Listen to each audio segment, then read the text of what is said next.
obrigado, Sr. Presidente, Sr. Presidente do Governo, Srs. Membros do Governo, Sras. e Srs. Deputados. Quando do meu pedido de esclarecimento efetuado ao Sr. Secretário Regional das Finanças sobre a questão de quem tinha decidido aquela aplicação do Fundo de Coesão, foi dito pelo Sr. Secretário que foi entendido das Finanças sobre a questão de quem tinha decidido aquela aplicação do Fundo de Coesão, foi dito pelo Sr. Secretário que foi entendimento que o mesmo deveria ser aplicado para custear despesas já executadas e não por executar como era norma. Ora bem, deste entendimento, temos aqui que resulta de uma interpretação da lei que, quanto a mim, é duvidosa, abre-se aqui um precedente. É que, a partir de agora, todos os próximos investimentos que o Governo Regional queira fazer, terá de ter previamente o aval, a autorização do Governo da República, porque efetivamente o Governo da República só irá aplicar e distribuir e nos dar o Fundo de Coesão para obras que tenham sido já executadas. Portanto, temos aqui mais uma prova evidente da capitulação da autonomia aos ditames da República e também a prova evidente de que a lógica chantagista e condicional do Governo da República sobre a autonomia também está cada vez mais ativa. Foi também depois referido pelo Sr. Secretário na sua exposição que a diminuição de 19 milhões de euros nas despesas nas despesas funcionais e nas áreas de função e económicas, não vão ter implicações nas despesas de funcionamento dessas áreas. Ora, nós temos aqui muitas dúvidas e reservas que isto efetivamente seja uma realidade. E vou colocar aqui uma situação que presentemente está a acontecer no âmbito do setor da educação. Chegou-nos ao conhecimento aqui do Grupo Parlamentar do Bloco de Esquerda, que muitas escolas estão a passar atualmente por constrangimentos ao nível da aplicação do Sistema Integrado de Apoio à Gestão. Segundo nos foi dito por algumas escolas, pelo facto da Secretaria de Educação ter cortado o contrato que tinha com a empresa que propiciava a manutenção do software que permite a aplicação desse sistema, muitas escolas estão com constrangimentos na sua atividade administrativa e muitas estão, inclusive, com dificuldades em processar os vencimentos deste próprio mês de julho. Portanto, temos aqui uma situação onde aqui um corte de despesa na área funcional da educação está a ter reflexos no funcionamento normal das escolas. Portanto, temos aqui uma situação que gostávamos de ver esclarecida. Outros aspectos, as outras justificação para os cortes na saúde, na educação, na agricultura, na habitação, prende-se com o facto de eram verbas que estavam afetas a projetos, a construção de obras e que pelo facto do Governo ter entrado em gestão, as mesmas não puderam ser executadas. Ora bem, se isso é um argumento que tem a sua pertinência, também questionamos.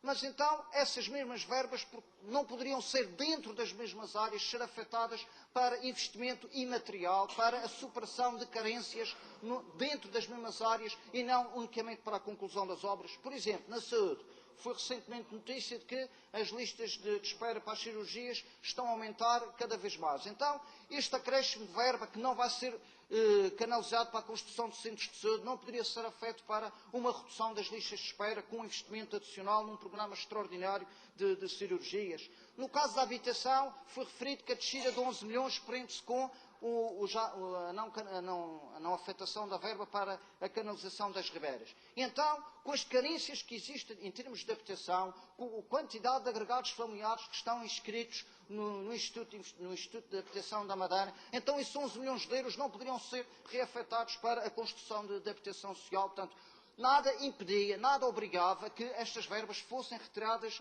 destas áreas. No caso dos transportes, a redução, também existe uma redução de verba nos transportes. E aqui, quando foi da audição do Sr. Secretário na Comissão de Finanças, questionou o Sr. Secretário sobre esta diminuição e até levantei a questão se o facto de estar a atribuir uma autorização para o subsídio de mobilidade ao passageiro, autorização essa que, como também na própria reunião da Comissão ficou bem claro, não existe ainda uma verba definida concreta para o efeito, só está definida a autorização, e levantei a questão de se esta descida dos transportes não seria o resultado de, para se poder atribuir o subsídio, isso ter implicação nas indenizações compensatórias. O Sr. Secretário referiu que não tinha essa influência. Bom, eu agora levanto a questão. É bom que isto assim seja e que não esteja nesta descida do custo para os transportes, esta lógica de diminuição, porque, segundo consta, existe um plafond para a comparticipação do Governo da República relativamente às viagens aéreas entre a Madeira e o continente. E eu pergunto, se esse plafond for atingido, quem é que vai custear todas as viagens que ocorram que excedam esse plafond? Será que vai ser o Orçamento Regional ou, pura e simplesmente, os contribuintes, os madeirenses, vão deixar de ser comparticipados nas viagens que efetuem entre a Madeira e o continente quando as mesmas já tenham excedido o plafond? Portanto, temos aqui um conjunto de opções que, no nosso entendimento, justificavam plenamente a manutenção das verbas nas áreas sociais e nas áreas económicas, não havendo essa diminuição, e não nos venham com o argumento do PAEF, porque se o PAEF é que impõe esta diminuição destas verbas, eu pergunto, então por que raio o PAEF não impediu que o Estado substituísse um aval de 2,5 milhões de euros por ano ao marítimo e para transformá-lo num financiamento direto a esse mesmo clube? Temos aqui uma visão muito seletiva do PAEF, que, no que diz respeito a permissões e proibições, tem uma lógica muito seletiva que, naquelas medidas que têm impacto direto na qualidade de vida dos cidadãos, é proibitivo, mas naquelas medidas em que beneficiam interesses clubísticos privados, aí já é todo permissivo. Portanto, por causa de todas estas razões, nós não podemos subscrever este orçamento retificativo, porque, no nosso entendimento, e dando barato